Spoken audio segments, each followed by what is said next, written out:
bagaimana penerapan budaya positif di sekolah untuk di tingkat SMA. Jadi Bapak Ibu mari kita ikuti dengan baik, dan nanti Bapak Ibu kalau memang ada hal-hal yang perlu kita tanyakan, mari kita tanyakan. Biarlah kita apa yang disampaikan oleh Bapak Ibu nanti adalah membawa kemajuan untuk sekolah kita. Selamat siang Bapak Ibu yang berbahagia sekalian. Saya senang sekali berdiri di sini untuk memberikan aplikasi kepada Bapak Ibu sekalian dalam konteks di budaya sekolah.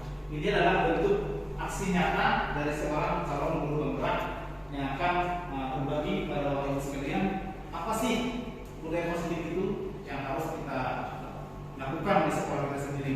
Dalam budaya positif sekolah ini ada 3 sesi yang akan saya paparkan kepada Bapak Ibu, dan juga apa yang telah saya lakukan selama menjalani program guru penggerak ini.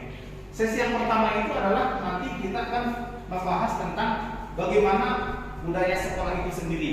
Nanti akan saya kasih sebuah video yang menayangkan tentang budaya sekolah A dengan budaya sekolah B.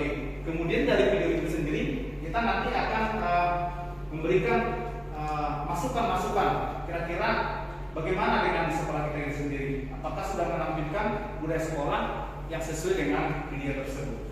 Kemudian nanti Bapak Ibu boleh melakukan refleksi kepada sekolah kita sendiri, apakah budaya ini sudah kita terapkan di sekolah kita. Dan yang kedua itu adalah nanti saya akan membuat sesi kedua menampilkan video tentang kita itu sebagai guru apa. Selama ini mungkin kita mengajar sebagai guru itu adalah mungkin lebih menguasai di dalam kelas tanpa melibatkan anak-anak di dalam pembelajaran. Dengan video singkat nanti yang saya tayangkan, kita akan mengetahui atau bisa memilih kita nanti masuk dalam guru seperti apa. Dan di sesi yang ketiga nanti kita akan membahas tentang bagaimana menciptakan budaya positif. Apa yang harus kita lakukan? Ya, terutama ketika kita melakukan pembelajaran atau di dalam ruangan kelas. Untuk itu, mari kita perhatikan dulu beberapa slide yang sudah saya siapkan di sini. Ya, sebentar ya. Oke, ini dia. Mengapa budaya positif itu sebenarnya diperlukan atau diwujudkan di sekolah? Ya, ini merupakan sesuatu yang urgent yang harus kita lakukan. Apalagi sekolah kita ini adalah sudah menjalankan namanya program sekolah penggerak. Jadi, Bapak Ibu guru sekalian, tentunya nanti perlu menjawab pertanyaan sebagai awalan di dalam memahami konsep budaya sekolah yang positif. Ya, untuk memahami urgensi dari budaya positif di sekolah, mari kita awali dengan menyimak video mengenai potret budaya sekolah. Untuk itu, saya akan menggunakan videonya untuk Bapak Ibu sekalian. Ini dia video yang akan sebagai bahan refleksi bagi kita nanti tentang budaya sekolah.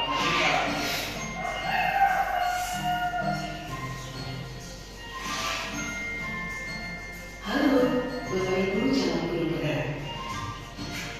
Video ini akan menampilkan 2 sekolah dengan budaya sekolah yang berbeda. Perhatikan perilaku guru dan murid di 2 sekolah tersebut. Silakan menonton dan merefleksikannya. Pagi anak-anak, besok sekolah kita akan mengadakan lomba kebersihan. Kita harus jadi juaranya ya.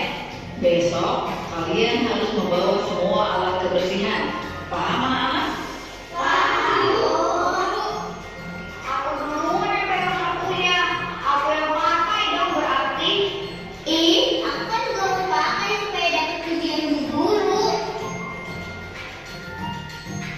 Baik, Anda telah menyaksikan video budaya sekolah di sekolah. Nah, sekarang Anda akan mengamati bagaimana budaya sekolah ini. Amati perilaku guru dan murid di sekolah ini. Selamat menyaksikan. Selamat pagi anak-anak. Agenda belajar kita pagi ini kita akan keliling sekolah. Tugas kalian adalah mengamati kebersihan lingkungan di sekolah kita ya. Nanti sampaikan satu persatu di kelas.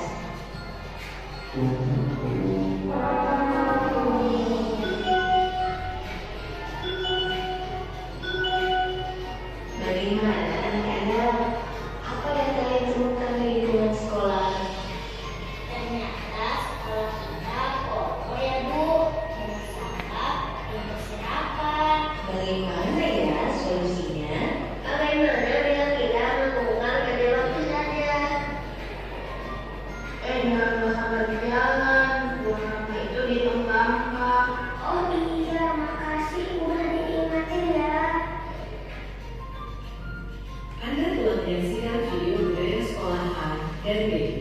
Bagaimana? Apa yang Anda rasakan dan pikirkan dari kedua video tersebut? Perilaku guru dan murid seperti apa yang Anda tangkap dari kedua budaya sekolah? Mari kita refleksikan di aktivitas berikutnya. Setelah melihat tayangan video yang telah saya buat, saya tampilkan, ini adalah bagian satu yang akan kita boleh bahas bersama. Yang pertama itu adalah setelah menyimak video mengenai potret budaya sekolah, jawablah pertanyaan berikut ini. Jadi di sini ada 4 pertanyaan. Ini nanti sebagai bahan refleksi bagi kita Bapak Ibu ya. Yang pertama itu, apa perbedaan yang Anda lihat pada kedua cara guru tersebut untuk melibatkan murid? Nah, di situ tadi nampak ya, antara budaya sekolah A dengan B pasti ada perbedaan. Yang kedua yaitu menurut Anda, bagaimana perasaan murid di dalam kelas yang pertama itu? Itu di sekolah yang pertama ya maksudnya ya. Yang ketiga adalah menurut Anda, apakah bagaimana perasaan murid di dalam kelas kedua atau sekolah yang kedua tadi, di dalam video yang telah ditayangkan? Dan yang terakhir, dari kedua kelas tersebut, kelas manakah yang menciptakan budaya positif dan kira-kira mengapa? Mungkin nanti itu menjadi alasan bagi Bapak Ibu ketika memilih budaya sekolah A atau Bapak Ibu yang bersedia untuk menanggapi dari potret budaya sekolah berdasarkan video yang ditayangkan. Silakan Bapak Ibu. Oke, baik Pak. Saya akan coba menanggapi apa ya. Yang nomor 1 dikatakan apa perbedaan yang Anda lihat pada kedua cara guru tersebut dalam melibatkan murid. Kalau yang saya lihat kan Pak, kalau yang perbedaan yang kelas A tadi itu adalah dia hanya memberikan perintah. Sedangkan yang bagian B dia melibatkan siswa langsung terjun melihat lingkungan sekitar. Jadi anak-anak itu tidak dibiarkan sendiri, tetap diperhatikan gurunya. Itu yang saya lihat. Nomor 2, kalau menurut Anda bagaimana perasaan murid dalam kelas pertama? Oh, kelas pertama di situ egoisnya nampak. Karena ini punya saya yang duluan belajar, mereka berlomba untuk menyenangkan hati gurunya. Jadi di sana tidak ada kerjasama, tidak ada saling membantu untuk tujuan yang sama yang saya lihat. Lalu yang ketiga, menurut Anda bagaimana perasaan murid dalam kelas kedua? Kalau yang kelas kedua, mereka akhirnya tahu, mereka senang, mereka mengetahui situasi lingkungan itu memang betul-betul adalah bagaimana keadaan sebenarnya. Jadi mereka untuk prihatin, akhirnya mereka ada action, ada tindakan untuk merapikan dan membersihkan lingkungannya sendiri. Sedangkan yang nomor 4, dari kedua kelas tersebut, kelas manakah yang menciptakan budaya positif? Kalau menurut saya yang kelas B. Mengapa? Ya karena yang saya lihat di situ memang ada di sana nilai-nilai positif yang dikembangkan, yang ditegaskan oleh gurunya. Karena di situ anak-anak disuruh atau langsung terlibat untuk memantau melihat lingkungan sekitar, yang mana apakah kondisi lingkungannya itu bersih atau kotor, dan kira-kira apa yang akan dilakukan ketika kondisi lingkungan kotor. Jadi ada tindakan, ada penyelesaian. Itu menurut saya Pak. Terima kasih. Ya, benar sekali seperti tanggapan dari manurumnya di sini tentang potret budaya sekolah. Bahwasanya dari video yang ditayangkan tadi bahwa di sekolah B yang sudah menerapkan budaya sekolah. Ya. Jadi di sini kita dapat kembali atas video yang ditayangkan karena dari video mengenai potret budaya sekolah kita dapat mempelajari budaya sekolah yang berdampak baik, yaitu pada pengembangan karakter murid. Nampak tadi di situ di pada budaya sekolah B, karakter gurunya sudah mulai tertanam dengan baik. Aktivitas guru mengajak murid untuk berkeliling, ya, untuk mengamati lingkungan sekolahnya. Kemudian dapat membuat murid bisa menganalisis permasalahan yang terjadi di sekolah dan juga mendiskusikan solusinya. Lalu berikutnya ini, aktivitas tersebut menumbuhkan karakter yang bernilai kritis, ya. Anak diajak untuk bagaimana melihat situasi kondisi sekolah mereka, ya. Kemudian mereka memahami bahwa sekolah itu adalah merupakan institusi pembentukan karakter. Oleh karena itu, budaya positif perlu diciptakan agar dapat mendukung pembentukan karakter murid yang diharapkan.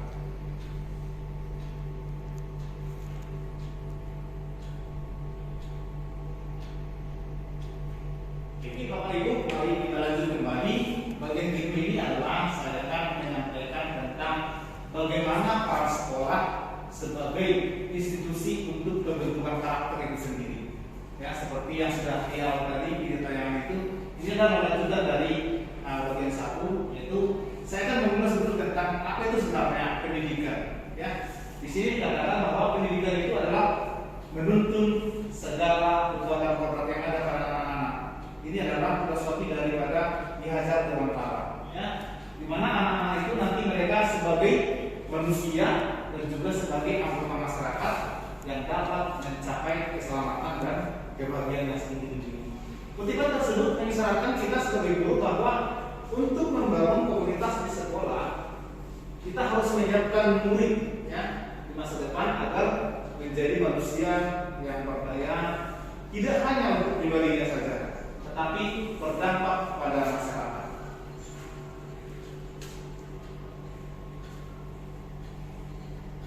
Yang menjadi pertanyaan kita di sini nanti adalah karakter seperti apa yang akan menyiapkan murid itu menjadi manusia dan anggota masyarakat untuk mencapai keselamatan dan kebahagiaan seperti tujuan pendidikan sendiri.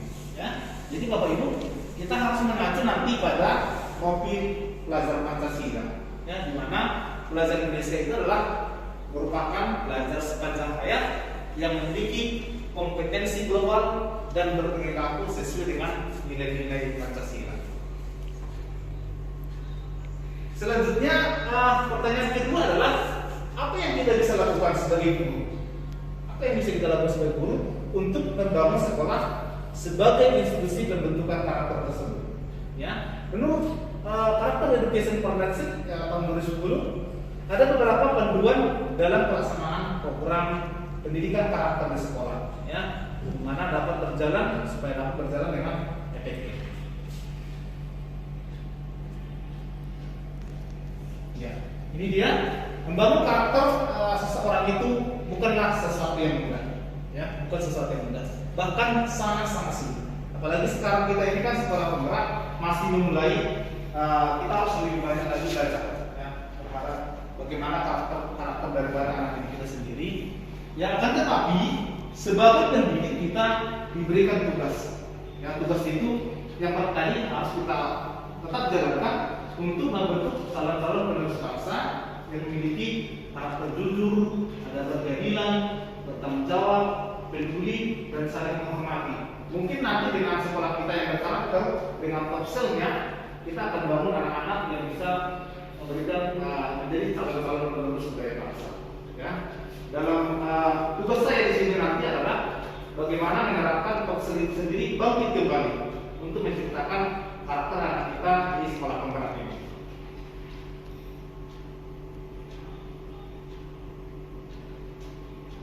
Kemudian di sini ada beberapa landasan budaya positif yang berpihak pada murid, ya. Landasan budaya positif yang berpihak pada murid, di mana menurut Saifullah, ya, Saifullah itu mengatakan bahwa budaya sekolah adalah satu keyakinan, ya, keyakinan dan juga nilai yang terlihat dari bagaimana sekolah menjalankan aktivitas sehari-hari. Ya, sekolah tetap berjalan seperti biasa dengan aktivitasnya. Ya, sedangkan menurut Zindar Peterson itu mendeskripsikan budaya sekolah itu adalah sebagai tradisi. Ya, tradisi ini berarti kebiasaan yang Bapak Ibu, ya. Tradisi di mana kesehariannya dibangun dalam jangka waktu yang lama. Ya. Berarti budaya itu nanti kita harus bangun dalam jangka waktu yang lama. Oleh siapa? Oleh guru, kemudian murid, orang tua, staf administrasi yang saling bekerja bersama. Jadi kita di sini sebagai orang sekolah harus saling bekerja sama untuk menghadapi bagaimana krisis dan pencapaian yang akan kita buat di dalam budaya sekolah kita sendiri.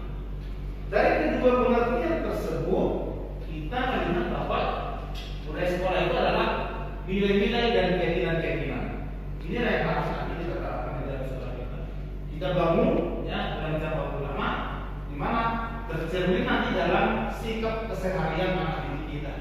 Ya. Dalam kebanyakan sekolah di Indonesia, ya, contoh budaya sekolah yang sedang berjalan dengan baik adalah budaya senyum, sapa, dan juga salam. Yang ini adalah budaya yang sudah lama kita bangun. Tetapi akhir-akhir ini kita lihat budaya tersebut hilang. Senyum ini tidak pernah lagi. Kita bertemu dengan anak kita, pernah nggak senyum? Tidak pernah. Maka dengan adanya guru penggerak di sini, saya mungkin akan membangkitkan kembali budaya tersebut supaya budaya 3S tersebut bisa kita budayakan kembali. Terutama dalam bertemu dengan guru sesama teman, kita bisa senyum, salam, dan salam. Tadi salam sekarang ini dalam suasana pandemi mungkin kita berangkat dengan bukan salam dengan kontak, tapi menggunakan salam seperti ini. Lalu tentunya budaya sekolah tersebut masih perlu dilaksanakan mengingat pada yang membuat sekolah menjadi lingkungan yang nyaman.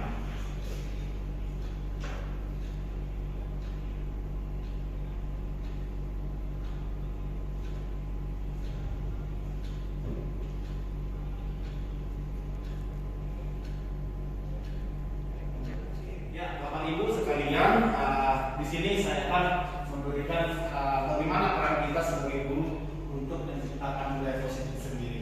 Ya, mari kita perhatikan di sini. Katanya bahwa untuk mewujudkan budaya positif, guru memegang peran sentral. Bapak Ibu mungkin tahu arti sentral itu ya. Berarti kita sebagai pusatnya untuk menuntun mereka nanti seperti apa. Lalu guru perlu memahami posisi apa yang tepat. Ya, untuk menciptakan budaya tersebut kita harus mengambil posisi yang tepat supaya nanti budaya positif itu bisa berjalan dengan baik. Ya. Selain itu juga pemahaman akan disiplin positif juga adalah diperlukan karena guru ya sebagai pamong diharapkan dapat menuntun murid. Ya, kita tidak boleh biarkan ya, karena walaupun kita berikan kebebasan kepada mereka, kita harus tetap menuntun mereka untuk menjadi pribadi yang bertanggung jawab. Oleh karena itu, guru harus memahami ada dua konsep di sini, yaitu namanya posisi kontrol dan juga disiplin positif, yang menjadi landasan dari budaya positif itu sendiri.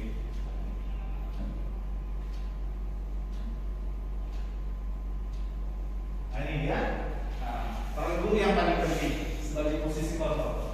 Ya, pentingnya posisi kontrol ini bagi guru adalah untuk memahami bagaimana guru harus memposisikan diri saat berhadapan dengan murid. Ya, mungkin posisi kita ketika kita ingin bersahabat, bagaimana cara kita bersahabat dengan mereka ketika ingin menyampaikan budaya-budaya positif yang akan kita selesaikan, yang dapat kita berikan kepada mereka. Oleh karena itu dalam sini kita akan mempelajari lebih dalam mengenai refleksi. Ya, setelah itu nanti saya akan memberikan refleksi melalui tampilan video. Nanti ada guru seperti apa kita selama ini. Nanti melalui tampilan videonya kita mungkin akan merefleksikan diri kita seperti apa.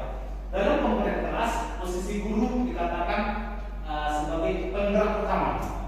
Kalau penggerak utama pastinya kita masih sebagai guru yang harus memposisikan diri kita sebagai penuntut. Ya. Untuk mewujudkannya harus ada kontrol dulu, ya, ada kontrol dulu dalam proses belajar mengajar. Bapak Ibu sekalian, mari kita simak video tayangan tentang posisi kontrol guru.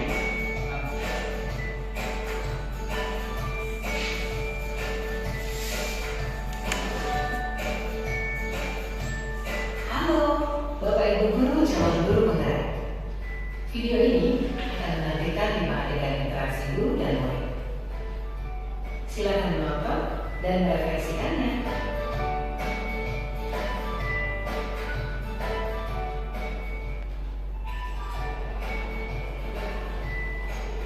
Pagi anak-anak, silakan PR hari ini diberikan diletakkan di meja.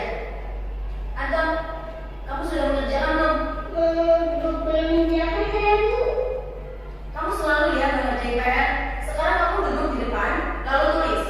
Saya berjanji tidak akan mengulangi lagi. Saya berjanji akan berusaha menjadi murid yang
Dan ikut olahraga bulan ini?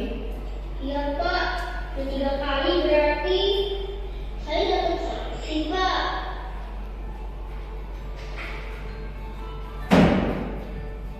Ini Bu, saya mempunyai tugas. Maaf ya Bu, saya terlambat mempunyai tugas. Kenapa kamu terlambat mengumpulkan tugas?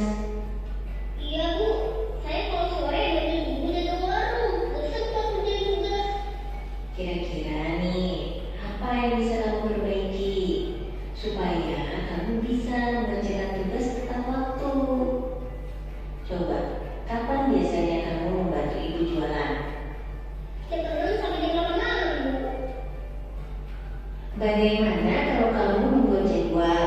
Kapan kamu akan mengerjakan tugas? Oh gitu ya Bu, saya coba deh Bu, terima kasih Bu.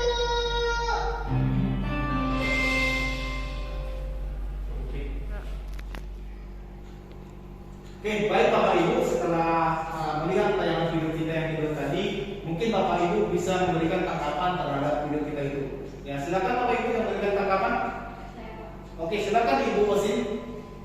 Baik, setelah menonton video tadi, Pak, yang bisa saya tanggapi, kita dapat melihat tipe-tipe guru bagaimana menanggapi siswa ketika seorang siswa melakukan kesalahan seperti terlambat tadi atau tidak membawa baju olahraga, gitu kan Pak.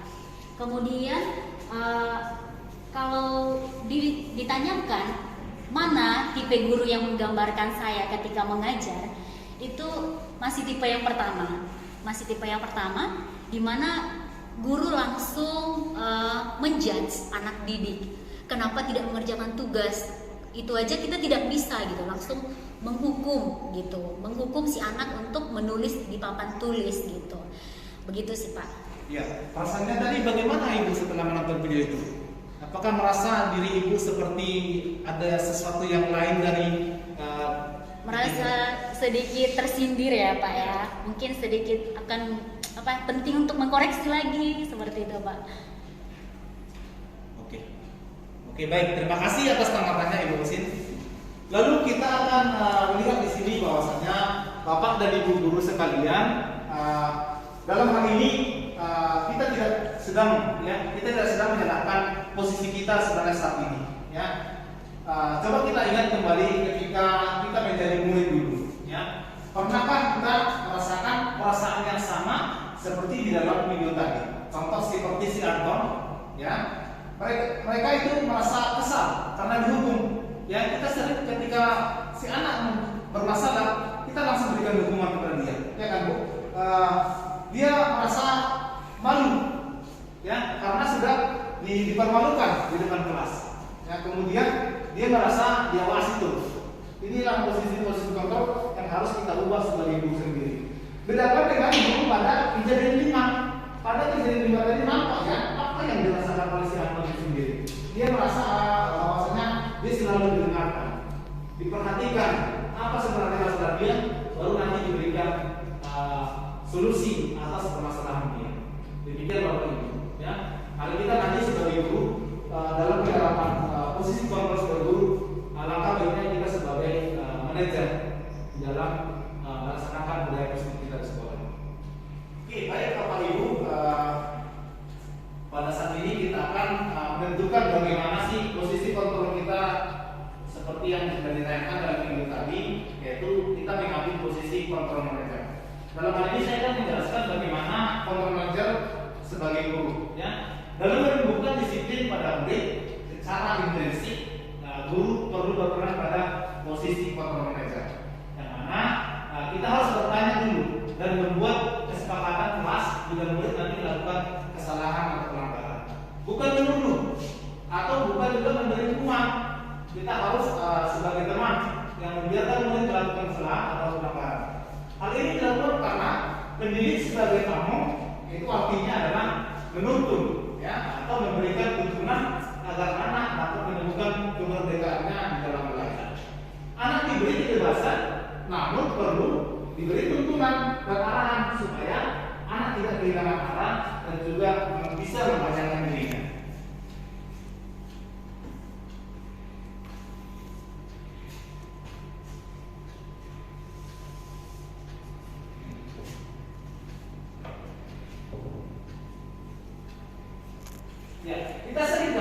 memandang bahwa hukuman adalah bentuk yang sama dengan proses pendisiplinan, ya, dan memberikan hukuman sebagai salah satu langkah dalam proses disiplin murid.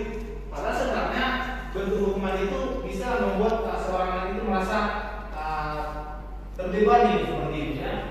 Padahal disiplin dan hukuman itu memiliki arti yang berbeda. Nanti kita bisa lihat di sini apa perbedaan antara disiplin dengan hukuman, ya. Bagaimana juga kita nanti memiliki arti yang berbeda untuk memberikan efek terhadap pembentukan diri murid tersebut.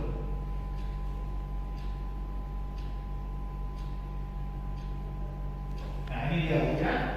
Pada umumnya orang sering melihat disiplin sebagai hal yang sama dengan hukuman, ya. Namun disiplin dan hukuman itu adalah dua hal yang berbeda. Disiplin merujuk pada praktik mengajar, ya, praktik mengajar atau melatih seseorang untuk mematuhi peraturan atau perilaku dalam jangka pendek dan jangka panjang. Sementara hukuman itu dimasukkan untuk apa?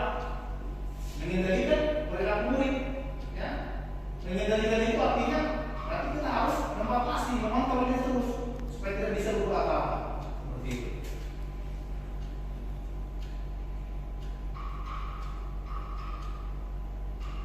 Ya, di sini tujuan akhir dari disiplin adalah agar murid memahami perilaku mereka sendiri, ya, mengambil inisiatif, menjadi bertanggung jawab atas pilihan mereka dan menghargai diri mereka sendiri dan orang lain. Ya, pada bagian ini saya nanti akan berikan kepada Bapak Ibu tabel 2 perbedaan disiplin dan hukuman.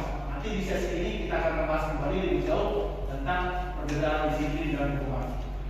Oke Bapak Ibu, ya, nanti akan saya berikan kepada Bapak Ibu sekalian tentang perbedaan disiplin dan hukuman. Oke Bapak Ibu, ya.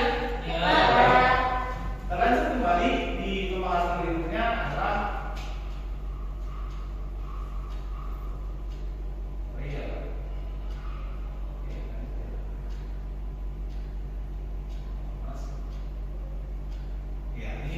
hukuman.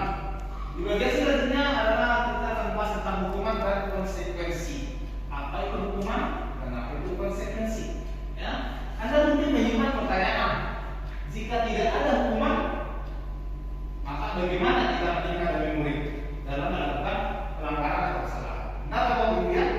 Ya, jadi mari kita menyamakan persepsi dulu, ya. Bagaimana kita pelanggaran atau kesalahan adalah kesempatan untuk anak belajar. Jadi kita selama ini menganggap pelanggaran itu sesuatu yang harus, ya, kita stop seperti itu. Padahal dari pelanggaran itu mereka bisa belajar tentang hal-hal yang perlu mereka buat sebenarnya.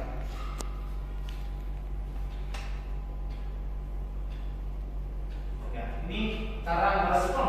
Menurut Nelson, bahwa cara kita merespon kesalahan agar menjadi pembelajaran yang baik bagi anak seperti apa? Ini adalah cara-cara untuk merespon anak. Yang pertama itu adalah merespon kesalahan dengan kasih sayang. Ya, pernahkah nggak Bapak Ibu ketika seseorang anak didik kita bersalah, kita merespon dengan kasih sayang? Jarang, ya, jarang sekali. Kita langsung berikan mematok, oh kamu salah, kamu harusnya begini, kamu harusnya begini, kan seperti itu. Tapi kalau kita merespon anak itu dengan kasih sayang, mungkin perubahan dalam diri anak itu akan lebih besar lagi. Ya, kita lihat.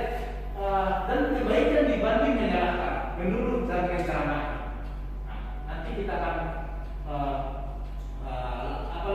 aplikasikan, ya, seperti apa sih merespon anak yang mempunyai masalah. Mungkin kita akan lakukan. Coba kita nanti ketika selesai dalam mengetahui tentang budaya positif ini, kita coba merespon anak-anak itu ketika bersalah dengan kasih sayang. Yang kedua, berikan pertanyaan yang bisa menimbulkan apa? Diskusi.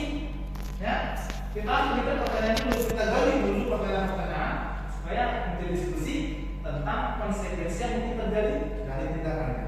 Dan yang ketiga, kita melihat kesempatan terjadinya kesalahan untuk diskusikan bersama anak atau dengan teman-teman lain. Ada berarti kesempatan yang kita berikan kepada anak untuk mendiskusikan kesalahannya. Oke, baik, jika diperhatikan dengan sesama, ketika cara jelas adalah lebih mengedepankan konsekuensi daripada hukuman. Benar Bapak Ibu, ya? itu lebih mengedepankan konsekuensi daripada hukuman. Mengapa konsekuensi lebih dipilih untuk mewujudkan budaya positif dibanding hukuman? Nah, mari nanti kita lihat di sini ya. Hukuman menurut Nelson bersifat satu arah. Benar nggak Bapak Ibu? Hukuman itu bersifat satu arah. Ya? Artinya hanya guru yang selalu memberikan apa namanya itu istilahnya Bapak Ibu. Kalau satu arah berarti guru sebagai kontrolnya, sedangkan murid hanya berdiam diri saja. Dia hanya menerima hukuman itu sendiri. Ya, hukuman bersifat satu arah dari guru ke murid, ya, dari guru ke murid, dan seringkali tidak berhubungan dengan kesalahan murid. Sedangkan menurut Nelson itu prinsip konsekuensi fokus pada masalah dan solusi, sehingga konsekuensi berhubungan dengan perilaku, penuh hormat dan juga bersifat masuk akal, serta bertujuan untuk membantu murid belajar.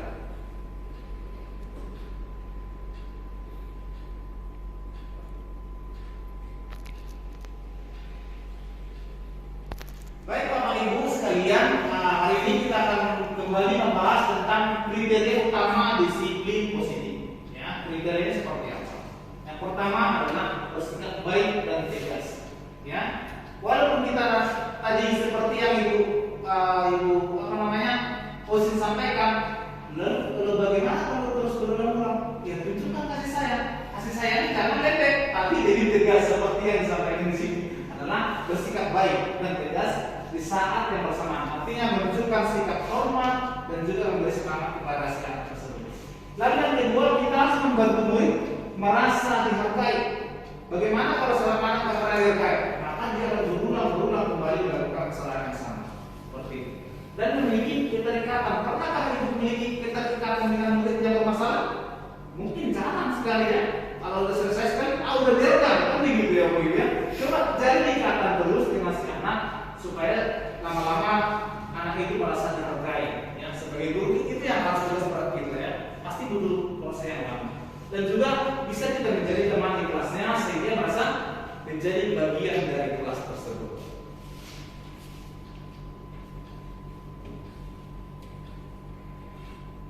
Ya, yang ketiga adalah kita harus memiliki komitmen. Kalau ibu kan berkomitmen untuk menjalin hubungan dengan si anak, ya pasti ya tidak akan berjalan dengan baik itu tadi. Ya, disiplin positifnya. Kita harus mempertimbangkan bagaimana efektivitas dan dampak jangka panjangnya dari proses belajar murid dan tindakan yang dia berikan. Seperti itu.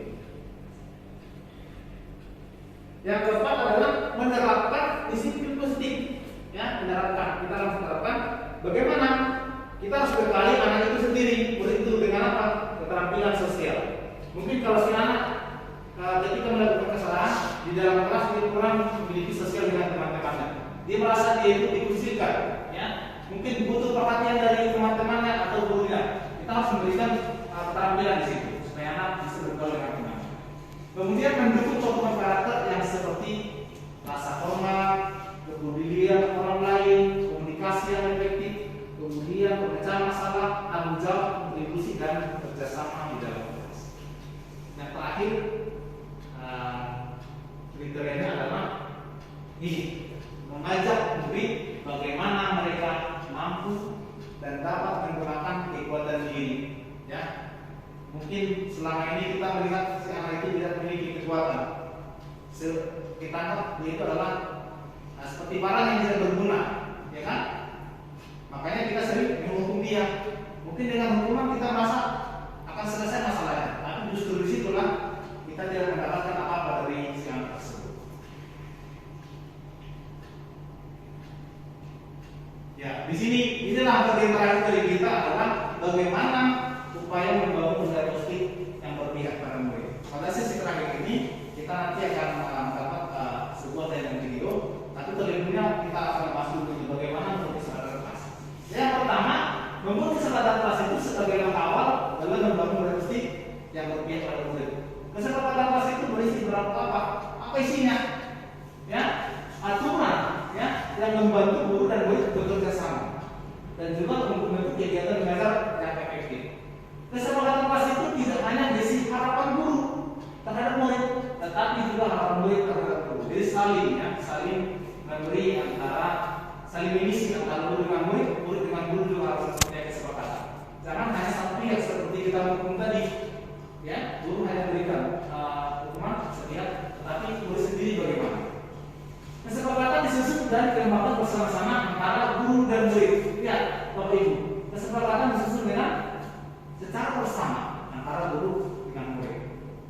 Ini kesepakatan ini sudah saya lakukan di kelasnya Bapak Franklin.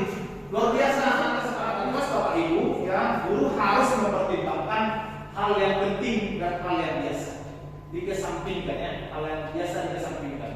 Murid dapat mengalami kesulitan dalam mengingat banyak informasi. Nah, jadi kita harus menyusun bagaimana 4 sampai 8 aturan. Itu minimal dan maksimal. Supaya anak kalau banyak nanti yang harus diingat, yang mungkin bingung dia, ya. Lupa ya mana kesepakatan kelas yang sudah dibagi. Jika berlebihan, katanya murid akan merasa kesulitan dan juga tidak mendapat makna dari kesepakatan kelas tersebut. Nah, demikian ini. Lalu kesepakatan yang sudah saya lakukan di sekolah kita ini adalah pernah saya lakukan di 3 kelas, ya, kelas 10 SMP 1, 2, dan 3. Saya lihat kesepakatan kelas yang seperti itu menurut saya efektif bagi saya.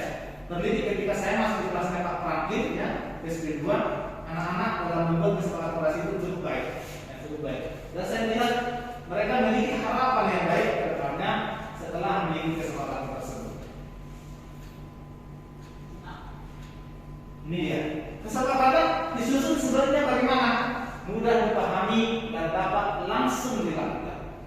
Oleh karena itu, dalam kesepakatan kelas kita terapkan kalimat mustik seperti saling menghormati, ya, kan benar ya, simpel ya. Kemudian berjalan jika berada di lorong kelas, ya, berjalan jika berada di lorong.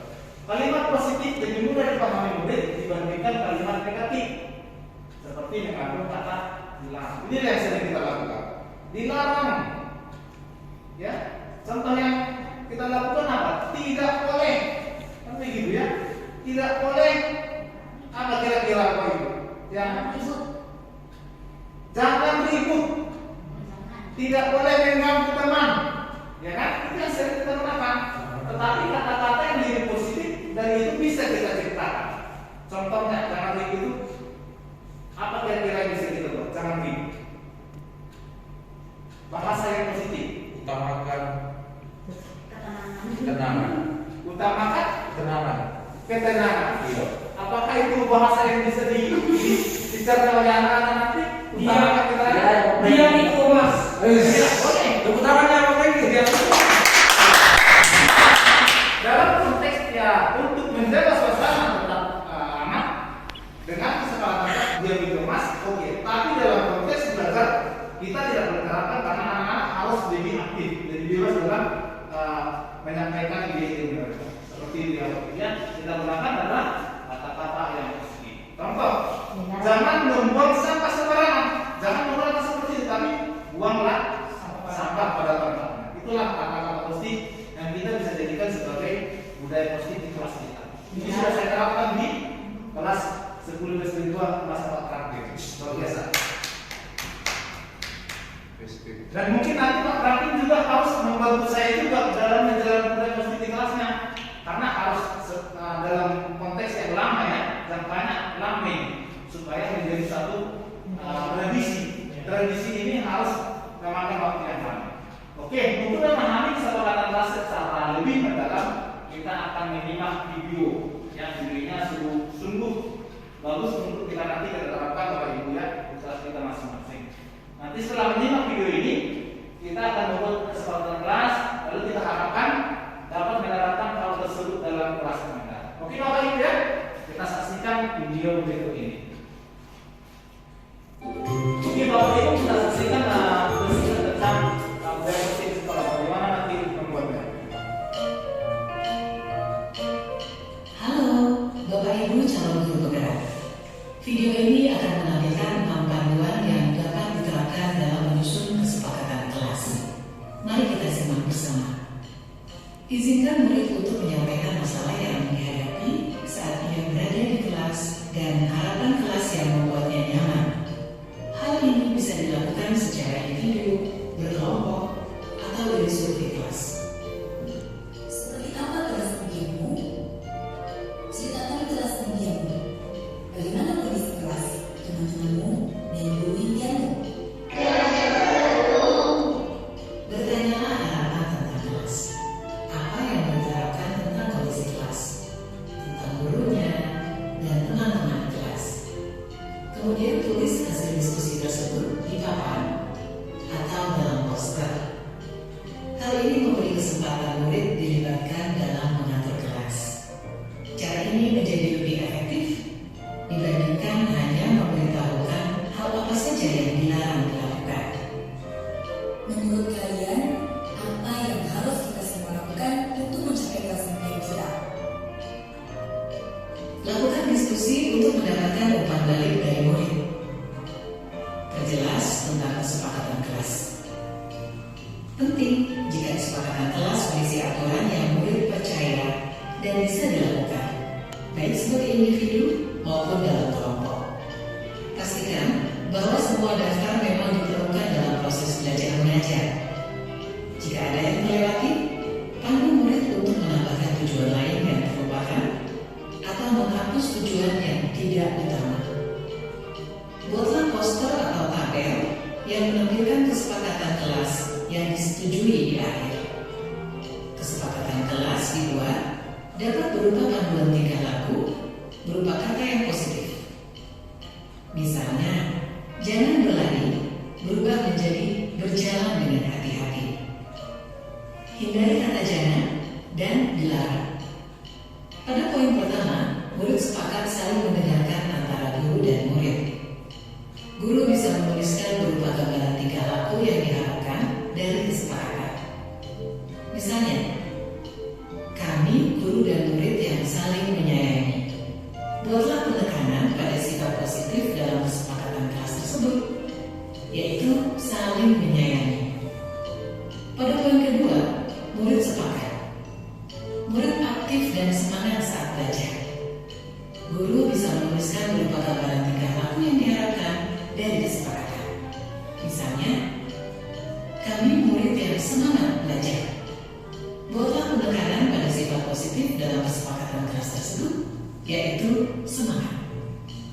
Pada poin ketiga, murid sepakat saling membantu jika ada yang mengalami kesulitan. Guru bisa menuliskan berupa gambaran tingkah laku yang diharapkan dari kesepakatan. Misalnya, kami murid yang peduli dengan teman-teman. Buatlah penekanan pada sifat positif dalam kesepakatan kelas tersebut, yaitu peduli. Pastikan jumlah poin kesepakatan kelas tidak terlalu banyak, sehingga mudah dipahami dan dilakukan murid. Untuk menciptakan rasa memiliki, beri waktu bagi semua murid untuk menandatangani atau memberi nama ataupun tanda pada poster kontrak kesepakatan. Guru juga perlu memberikan tanda tangan. Letakkan poster kontrak kesepakatan di bagian kelas yang terlihat oleh semua murid dan guru. Perhatikan umur perkembangan murid. Untuk murid PAUD, bisa memberikan cap tangan untuk tanda menyepakati kesepakatan kelas. Lakukan refleksi secara rutin terkait kontrak kesepakatan kelas yang sudah disusun. Tanyakan siswa terkait perkembangan penerapan aturan dan tentukan apakah ada hal yang perlu diubah atau diperbaiki. Apakah kesepakatan kelas ini sudah bisa dilakukan? Sudah Bu, tapi kadang masih ada yang suka ngobrol. Ayo kita diskusikan lagi mengapa hal ini sulit dilakukan. Baik Bu. Lakukan proses ini terutama saat pertama, awal tahun ajaran baru. Kedua, saat ada murid yang melakukan hal yang tidak sesuai kesepakatan. Ketiga, sebelum menjalankan aktivitas baru. Keempat, ketika awal masuk sekolah setelah libur panjang. Proses ini tidak akan pernah berhenti dan akan selalu dikembangkan. Seperti proses belajar yang terus berlangsung selama kita hidup. Semangat mencoba!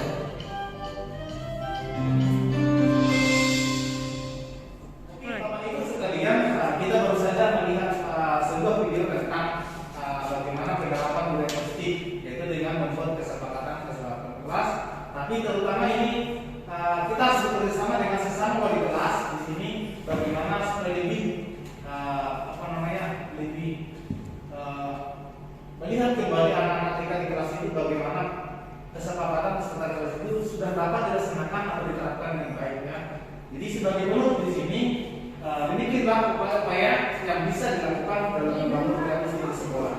Tentunya untuk mewujudkan budaya positif tersebut membutuhkan proses yang tidak bisa dilakukan dalam waktu yang singkat. Ya, waktunya tidak singkat untuk dilakukan. Selain itu, proses ini juga membutuhkan keterlibatan dari semua pemangku kepentingan di sekolah, baik itu guru bidang studi, wali kelas, kepala sekolah, wali kepala sekolah, dan juga orang tua itu sendiri. Selanjutnya, ya, saya juga berterima kasih kepada Bapak Ibu sekalian yang telah antusias mengikuti perjalanan proses menuju pendidikan Indonesia yang lebih baik. Membentuk budaya sekolah dengan berfokus pada kebutuhan murid dan pertumbuhan karakter positif bukan hal yang paling mudah, ya.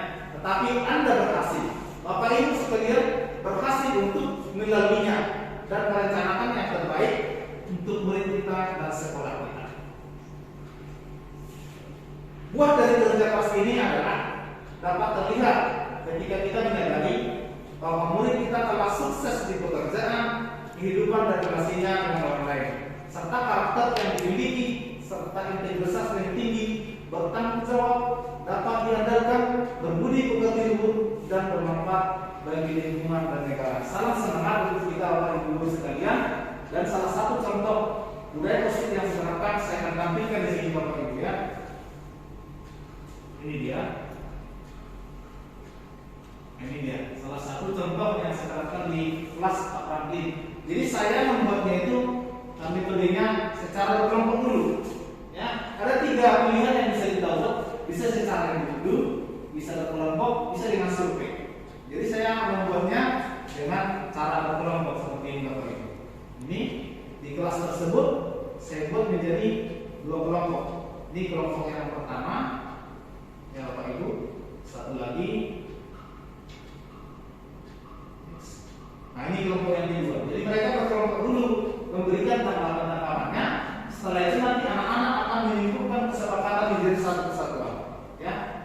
Jadi hasilnya nanti seperti ini. Nah ini jadi satu. Inilah kesepakatan mereka. Nanti mereka tinggal tempelkan nanti di bimbing kelas. Ini masih belum dihias dengan baik. Nanti kita akan rapikan kembali kesepakatan kelas tersebut supaya mudah dijangkau anak-anak dan perhatikan. Ya, demikian Bapak Ibu budaya-budaya positif yang ada di sekolah kita. Tapi sebenarnya di sekolah kita ini sudah banyak budaya positif yang kita jalankan. Apalagi dalam masa pandemi saat ini, yang pertama penerapan protokol kesehatan ketika di pintu sekolah kita terkembang sudah luar biasa. Kemudian ketika membuat baris di lapangan sekolah kita juga sudah menerapkan. Kemudian ketika menaiki tangga, anak-anak sudah kita buat untuk menjadi lebih tertata rapi dalam masa kelas. Dan yang terakhir adalah program yang harus kita terapkan adalah itu budaya anti bullying di sekolah kita yang sudah kita sepakati antara sekolah dengan warga sekolahnya dan juga dengan dinas pendidikan. Semoga dengan budaya-budaya positif sekolah kita ini bisa berjalan dengan baik dan juga menghasilkan anak didik yang berkarakter. Melalui budaya sekolah kita top sel harus kita lakukan laksanakan untuk mendapatkan anak-anak yang lebih berkarakter. Terima kasih Bapak Ibu sekalian.